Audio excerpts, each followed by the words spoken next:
What's up guys, it's your boy Roo and we are back for another kuronokiseki analysis video.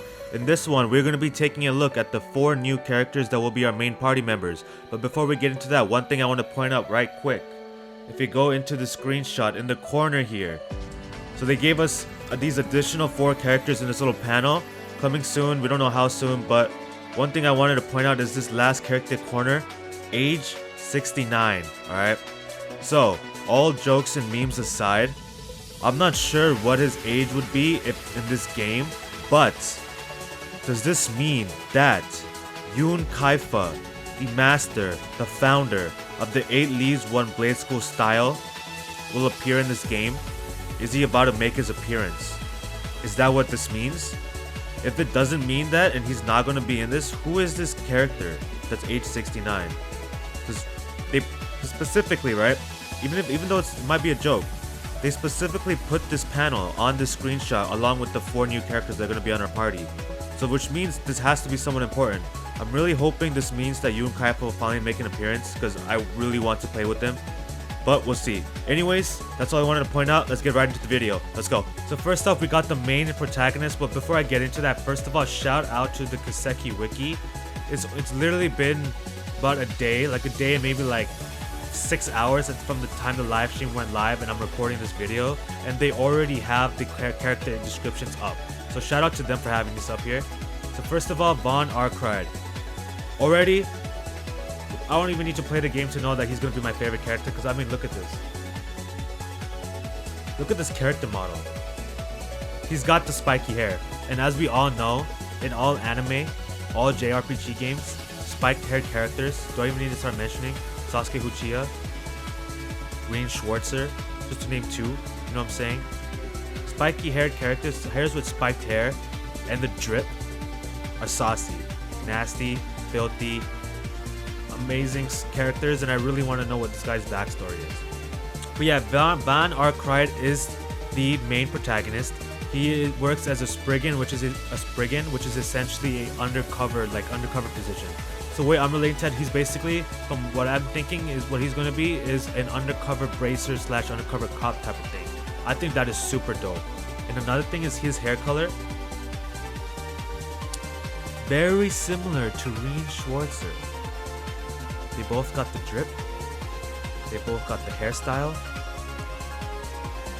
So is there some did Chancellor Osborne go on a little trip to Calvert and get a little naughty and get some other woman, like cheat and get some other woman knocked up, but Green has a long lost brother? I don't know. Little conspiracy theory. If that becomes true and he's actually like they're related somehow, I'll go insane. I'll go nuts. And what he's holding here is what I believe is the battle orbit. Their version of an Arcus. I really believe that's what that is right there. Because otherwise, why would he? Unless that's just his cell phone. But like, as a Spriggan, why would he have an ordinary cell phone? That doesn't make sense to me. Next character, we got the main heroine, Agnes Claudel.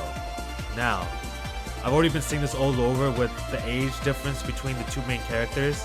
If there's a romantic like little relationship between the 2, honestly, I mean, you know. Let's just, I'm gonna just leave it at that. Y'all take it where you want to take it, but I'm just leave it at that. Before I say something that's I might regret here. But yeah, anyways, this is Agnes Claudel. She's a high schooler.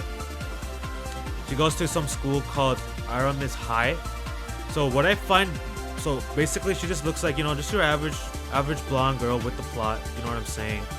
But what I find most interesting, one, is she uses an orbital staff. So as we saw in the video, she was using her orbital staff, and her melee is essentially using the magic, similar to how Emma worked in Trails. When she uses her melee with her staff, it's a magic attack. So she's probably magic based, which I'm totally here for, right? Balance as well with a certain main protagonist, you know what I'm saying? Wink wink. So anyways, what I find most interesting is that she learned that someone stole the orbment left to her by her great-grandfather. So first of all, who's her great-grandfather? Was he some great engineer? Perhaps like a co-worker or an associate of Epstein? Right? Is he an associate of Epstein? or one of his disciples. I don't know, but who is her great grandfather? Why is this ornament worth being stolen? And lastly, she avoided going to the police. So she avoided going to the police and the Bracer Guild. So she wanted to track and find where her ornament was that was entrusted her by her great grandfather. For what reason he entrusted it to her, I really want to know. But more so, she decided not to go to the police or the Bracer Guild, and instead put a request at our Cried Solutions office, which is where the main protagonist, Bon Arcride, works at. And that's how those two meet. Why did she go directly to the Spriggan? Why did she hire a Spriggan, an undercover bracer / police, right? An undercover position. Why did she go to him?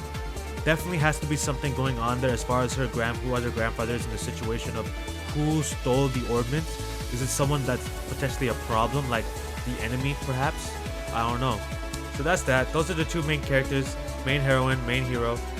The next two. Before I move on to the next two, one thing I do want to point out is this screenshot right here. Agnes Claudel in front of that little building. Now, do y'all see that?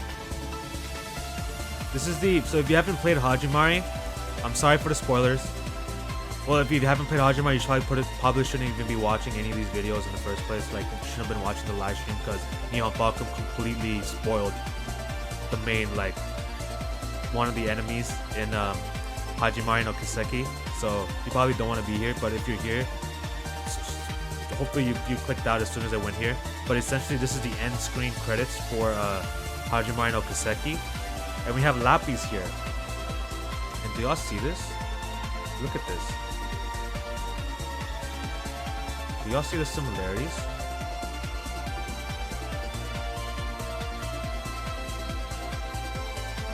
It's a different angle shot, but the field looks very similar.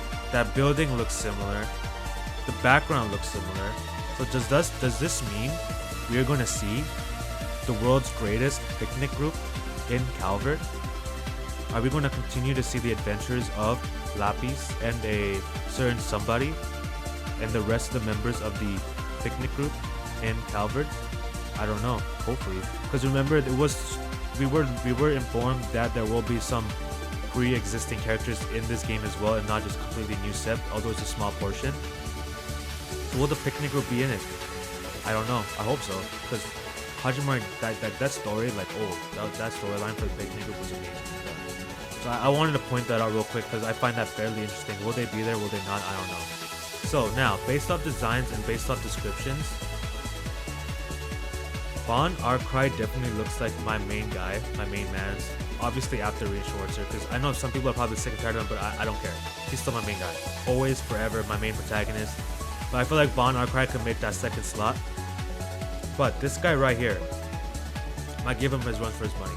So we take a look here. His design of Aaron Way's design, super dope, super clean, really gives off that Eastern style feel to him, which I really like.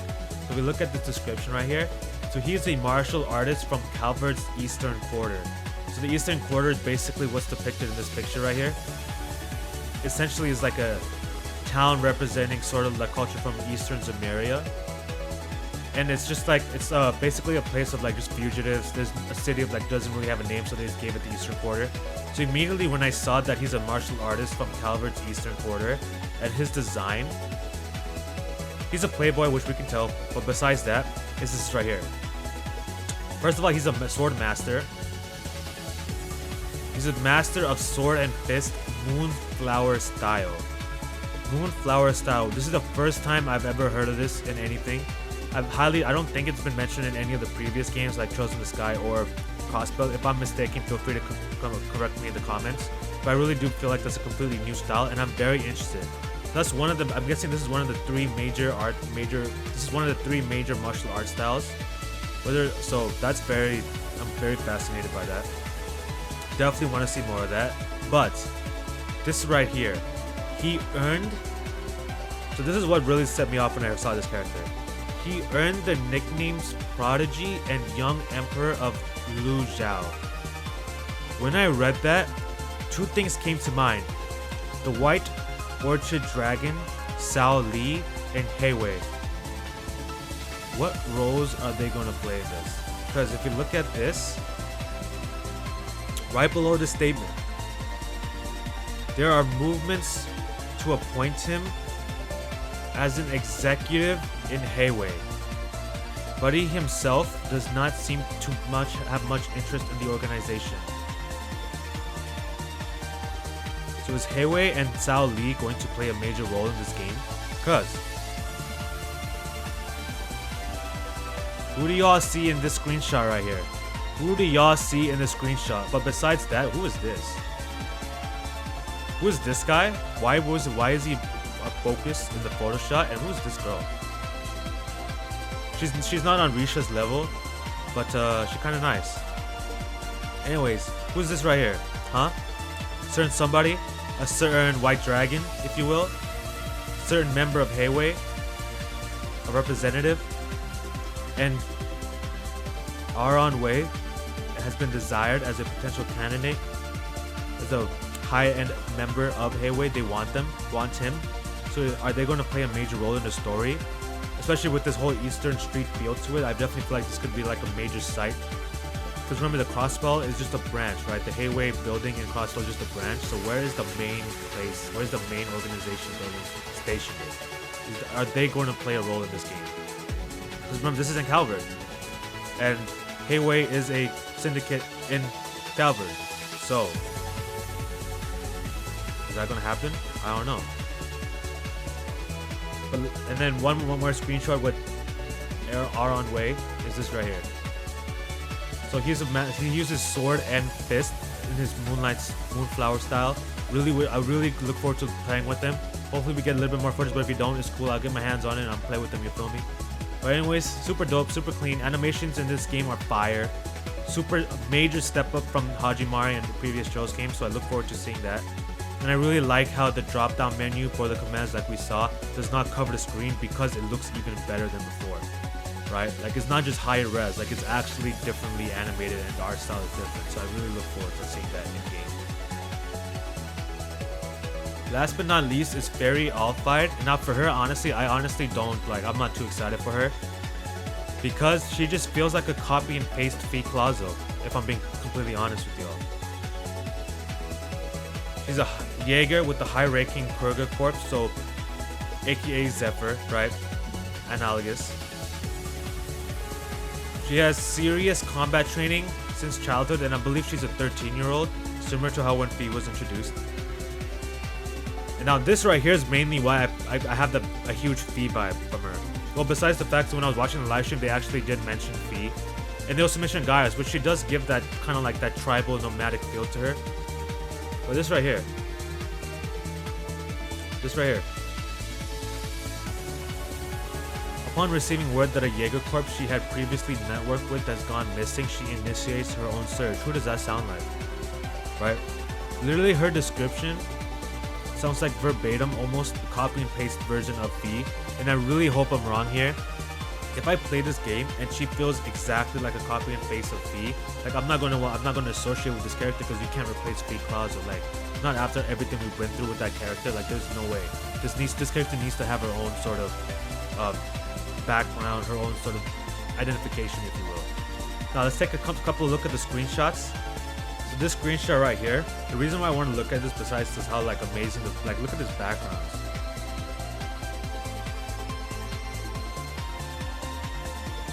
This shot, I really like the effects of the smoke and the clouds, like how it differentiates from the buildings.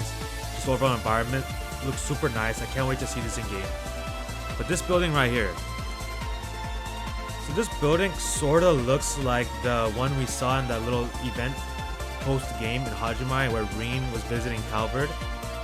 And I know probably most people are sick and tired of seeing him because he's been in 5 games, but I don't care. He's my man and I would love to see him in Calvert. So is this an indication that Reen Schwartz is going to appear in Kuronokiseki? If he does, I'm all here for it. And more so is I want to see his interaction with Von Arcry. But anyways, that's that. My thoughts on the characters, I can't wait to play with Von Arcry and Aron Wei. And I'm really curious as to Agnes Claudel's family, like who her family is, who's her grandfather, and what's to do with this ornament that got stolen, and why she went to a Spriggan specifically. So I'm really interested in the story. I'm already captivated. I'm already excited. The hype is real. We didn't get a release date, but hopefully we get one soon. I believe it's for sure 2021. Because I cannot, there's no way I'm waiting till 2020. I'm telling you right now, if we don't get it this year, I'm going to go insane, man. I'm going to lose my mind. So after seeing all of that, the hype cannot be contained, fam. Cannot. I hope y'all feel the same way. Let me know what you guys think, not only of my reaction, but of the actual information that was released itself. And what are you looking forward to most for Kuronokiseki if you are going to play? But yeah, that's all for this one. Hope you guys enjoyed the video. Have a great day, and I will see you all in the next one. Peace.